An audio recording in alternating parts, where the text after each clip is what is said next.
Bien, on va clore ce colloque en organisant une dernière table ronde avec des questions-réponses aux participants, du public aux participants. Abdelaziz Ouldali, universitaire. J'ai beaucoup apprécié toutes les interventions et la vôtre là, Madame Bugeaud, qui parle donc de changer de paradigme. Ça m'interpelle beaucoup. Je ne dis pas que c'est utopiste, vous l'avez été argumenté, donc sur la base d'un volontariat au départ pour un certain nombre d'entreprises. Mais en considérant cette proposition, il n'y aura pas que de la résistance au changement. Les intérêts étatiques et notamment l'influence et la puissance des multinationales fera que ce sera un chemin très long à parcourir. Si je dis ça, c'est que ça m'interpelle beaucoup parce que je suis algérien, universitaire algérien, en révolution, en particulier depuis 2019 dans le cadre du Hirak algérien, qui est une révolution pacifique, que je qualifierais en 5.0 par référence à l'intelligence artificielle. Et nous développons dans le groupe auquel j'appartiens beaucoup la théorie de la dualité, justement pour sortir de ce qui est occulte, mais c'est sur d'autres registres que celui de l'industrie ou de l'entreprise, mais celui sur les champs essentiels de politique. Donc ça m'interpelle beaucoup ce que vous dites, et il y a des liens entre des multinationales, notamment d'origine française, dans le cas de l'Algérie. Si je parle de cela, c'est parce que c'est ce que je connais le mieux. Maintenant, dans la réalité des choses, c'est beaucoup plus embêtant. Et j'ai envie de poser une question, par contre, à M. Gégère par rapport à votre développement des différentes parties prenantes dans l'entreprise. Parce que, et là je crois que Madame Bugeaud, pour revenir à l'entreprise, c'est beau, la fonction sociale du capital, il n'empêche que les entreprises existent et elles se veulent pérennes en réalisant des bénéfices, et donc ça c'est un problème fondamental dans le fonctionnement actuel. Parmi les parties prenantes, où mettez-vous les consommateurs? Parce que là, et je parle, vous voyez que j'oriente un peu vers le militantisme. Et je vous en remercie de proposer des éléments de réponse pour cette partie, peut-être pas oubliée, mais pas considérée, pas valable pour toute forme d'entreprise. Merci. L'individu est segmenté, mais quand vous y réfléchissez correctement, vous êtes citoyen, salarié et consommateur. Je vous renvoie à la question, où vous vous mettez comme partie prenante dans les entreprises? Êtes-vous un citoyen? Êtes-vous un salarié? Ou êtes-vous un consommateur? Donc la problématique est celle-là. C'est-à-dire qu'en fait, aujourd'hui, dans les entreprises, le consommateur est plus ou moins exclu de la gestion de l'entreprise. Il ne sert que finalement à être celui... En fait, il sert de vache à lait. C'est clair. C'est clair. Et si vous voulez, par exemple, si vous voulez, par exemple, évoluer et faire en sorte que le citoyen rencontre le salarié qui rencontre le consommateur, eh bien, déjà en tant que citoyen, vous devez inciter un certain nombre d'oracles et de gourous de l'économie de revoir leur vision de la notion économique. Exemple, je vais prendre un exemple simple, vous ouvrez tous les ouvrages de commerce ou de comptabilité et vous voyez que le salarié n'est qu'un simple facteur de production, c'est une charge. Voilà. Donc en tant que citoyen, ça me gêne. Donc il faudrait revoir tout ce langage autour de l'entreprise, autour du salariat, etc. Deuxième chose, si ça tenait qu'à moi, hein, ou en tant que citoyen, je limiterais considérablement, et voire je les sanctionnerais, tous les organes de publicité. Parce que ce sont eux, les vecteurs, les liens de transmission qui font qu'à un moment donné, le consommateur, finalement, est, comment dirais-je, complètement aveuglé par le produit qu'on lui tend, sans que finalement tous les effets à long terme et les méfaits à long terme de ces produits-là auront sur lui. Donc je ne sais pas si j'ai été clair dans ma réponse, mais finalement, si je devais garder une réponse, je vous renvoie à la question, où vous situez-vous en tant que citoyen, salarié et consommateur? Vous permettez, bon, je suis militaire, et évidemment, les rapports de force m'intéressent naturellement. Et ce que je constate, c'est que nous pourrions avoir le défaut de nous prendre pour le nombril du monde, à un moment où le rapport de force est en train d'évoluer. Moi, j'ai mon sentiment, je ne vais pas trop l'exprimer, mais il n'y a pas de doute que ce que nous pouvons dire doit être fortement inspiré par ce que nous pensons devoir arriver à une échéance relativement rapprochée. C'est-à-dire que l'Occident, qui en 1945 non seulement était prépondérant, mais qui plus est avait pour allié l'Union soviétique, qui tenait à rester allié des États-Unis. J'insiste beaucoup sur ce point, car ce point éclaire toute l'histoire de l'après-guerre, et les États-Unis n'en ont pas voulu ainsi.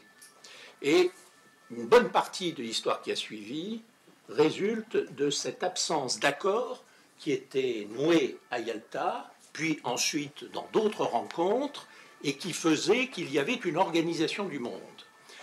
Depuis 1945, nous nous éloignons chaque jour un peu plus de l'idée de globalisation. J'en arrive du coup à ma conclusion, c'est qu'il ne faut pas oublier, lorsque nous nous exprimons, que ce que nous pouvons ressentir en tant qu'occidental, vous voyez ce que je veux dire. L'Occident s'est réduit, si vous voulez, en l'espace d'une cinquantaine d'années de manière terrible. L'Occident, qui était maître du monde en 1945, géographiquement parlant, est devenu un espace tout à fait minoritaire. Et même d'un point de vue économique, si vous voulez, les forces qui ont émergé au cours de ces 75 années, bon, je ne dirais pas mon sentiment, parce que d'abord, peut-être que je suis tenu un petit peu quand même par mes origines, je suis militaire. Pas du tout, ici. Si, quand même. Et puis, je n'ai pas sûr non plus que mon institution m'approuve pleinement. Je pense, si vous voulez, que notre point de vue doit être global et nous devons avoir une approche stratégique. C'est... Bon. Et ça, j'insiste beaucoup là-dessus. À l'heure actuelle, nous sommes dans un camp qui va perdre. Lorsque j'entends le repli sur l'espace national, je pense, mais à partir d'une autre analyse, que c'est notre seule chance d'en sortir, mais à l'heure actuelle, ce n'est pas la voie que nous avons retenue collectivement. Nous nous fondons de plus en plus dans l'espace occidental, et cet espace occidental est en réduction accélérée. Étant surtout très pollué. Non, mais il est en réduction accélérée. Oui. L'Occident aujourd'hui se résume à l'Amérique du Nord, à l'Union européenne étendue, à quelques bastions au Moyen-Orient extrêmement réduits, quelques bastions, il n'y en a que deux, il ne reste plus grand-chose, et le reste du monde est ailleurs. Monsieur Perger, si vous permettez, on va peut-être prendre des questions. Oui. Madame, s'il vous plaît. Oui, monsieur était avant vous. D'accord. Henri. Bonjour, merci. Donc tu peux te présenter. Henri Cotobi, chirurgien en région parisienne. En fait, je voudrais revenir sur la question de la corruption. Et donc, c'est un petit peu une sorte de proposition, de piste à la question que vous avez posée, c'est-à-dire, en fait, une fois qu'on a fait ce constat, que fait-on ? Il y a plusieurs niveaux de corruption, et je ne vais pas faire allusion aux méthodes les pires, c'est-à-dire qu'on ne va pas aborder le plomb contre l'or ou ce genre de choses. Mais je vais revenir simplement sur la corruption la plus généralisée, la plus courante, la plus banale, c'est celle qui utilise l'argent, donc l'outil monétaire. Et c'est vrai que là, aujourd'hui, on n'a pas eu le temps, ou en tout cas, on n'a pas particulièrement évoqué la partie vraiment monétaire, ce levier, et je pense que ça peut donner lieu à un autre colloque, tellement c'est riche et important. Justement, on y pense. Bien sûr, bien sûr.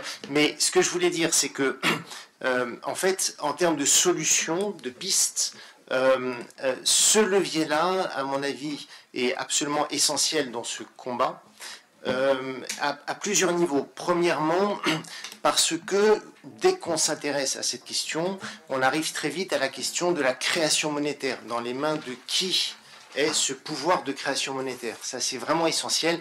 Et je pense qu'on sait tous ici que si on fait un sondage dans la rue, si on demande à la population générale comment la monnaie est-elle créée, on a 2% des gens qui savent réellement comment elle est créée aujourd'hui. Ça, c'est une première chose. La deuxième chose, c'est qu'il y a quand même, pour les gens qui travaillent sur ces questions-là, une des pistes qui, moi, me paraît intéressante, c'est si on en est à repenser le système monétaire comme levier, justement, pour compléter une restructuration de la société, c'est de repenser à des systèmes monétaires à plusieurs niveaux de monnaie pour surtout en finir avec ces monnaies uniques qui sont un système, enfin, qui permettent la prédation, justement, des petits par les gros. Et là, il y a quand même des expériences qui ne sont pas théoriques, hein. Je vous donne juste l'exemple d'une des monnaies locales historiques qui est le vire en Suisse, donc qui est la plus grosse, la plus répandue, que tu dois connaître, qui permet justement en temps de crise, par exemple, qui est une sorte de recours pour un tissu économique qui permet justement de tamponner et qui donne une certaine forme de résilience à l'ensemble du système. Donc voilà, il y a des choses qui existent et qui en plus qui existent sur le plan théorique, mais même dans la réalité, qui sont tout à fait intéressantes à mon avis à creuser. Et je finirai sur le fait que tout ça, ça me fait dire qu'il y a une vraie sensibilisation des populations, des gens, des citoyens à cette question-là, à ce levier-là, à cette arme-là. Pour l'instant, c'est une arme qui est utilisée contre les populations, pour faire court, mais ça peut être aussi un levier, et un levier pour redresser, pour rétablir, etc. Et donc, il y a tout un travail de communication à faire sur les... La question de la monnaie n'était pas l'objet du présent colloque. C'est un sujet en soi. Il est bien évident que, en tout cas, tous les participants ici en étaient bien conscients, et j'espère bien qu'il fera l'objet d'un colloque prochainement, en tout cas. Non, je l'abordais parce que c'est le premier outil de la corruption, en fait. L'outil le plus banal et le plus répandu. Moi, je serais enchantée de pouvoir poursuivre ce débat, aussi en questionnant, ça a été dit en creux dans l'après-midi, justement les gens qui travaillent, enfin les gens qui... j'ai beaucoup aimé cette inversion justement de propositions par rapport au travail, mais justement les personnes qui apportent ces ressources dans l'entreprise, et en questionnant, moi je travaille beaucoup sur ce sujet-là, mais plutôt en questionnant ce qui donne envie aux gens de se lever le matin, d'aller travailler, de contribuer, de trouver du sens à leur travail. Et je trouve que voilà, je vais acheter votre livre, donc j'imagine que vous en parlez, mais... Pas forcément dans ces termes-là, mais par contre, ça relève de ce que je disais Jean-Dominique Michel, c'est-à-dire que ce qui motive les gens, c'est d'avoir une place dans la société, et d'avoir la bonne place, et cette place, elle est due à leur travail, finalement, elle est due à ce qu'eux, ils apportent, et qui leur donne une légitimité par rapport à l'autre. Et donc, mais ça, c'est une façon... enfin, la nouvelle entreprise permet spontanément d'organiser ça. Moi, je suis complètement...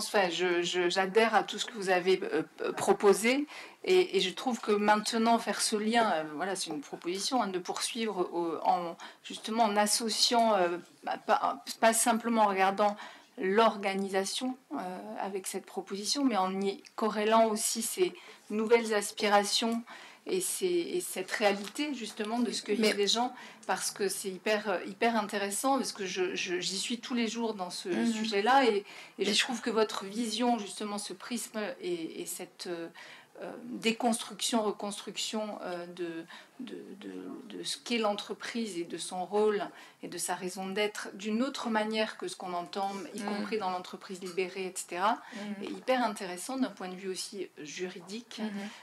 Donc ça m'a éclairé beaucoup et mis beaucoup en perspective aussi tout ce que j'entends dans les difficultés, les impasses dans lesquelles se trouvent les managers, les RH, les dirigeants. Mais parce qu'il y a trop de strates aussi, et en fait les gens ne trouvent plus leur place. C'est ça. C'est ça. Et pour moi, c'est justement c'est de faire ce lien entre la structure, enfin mais ça c'est un lien qui sera spontané, si je puis dire, puisque oui, non, mais en termes de débat, en termes de, oui, de réflexion. Oui, oui, absolument. Je vous remercie. Merci. Nous allons clore maintenant ce colloque. Je vous remercie beaucoup d'avoir participé, pour les intervenants en priorité, et puis aussi tous les participants de la salle. Et au plaisir de vous retrouver sur le sujet de la monnaie.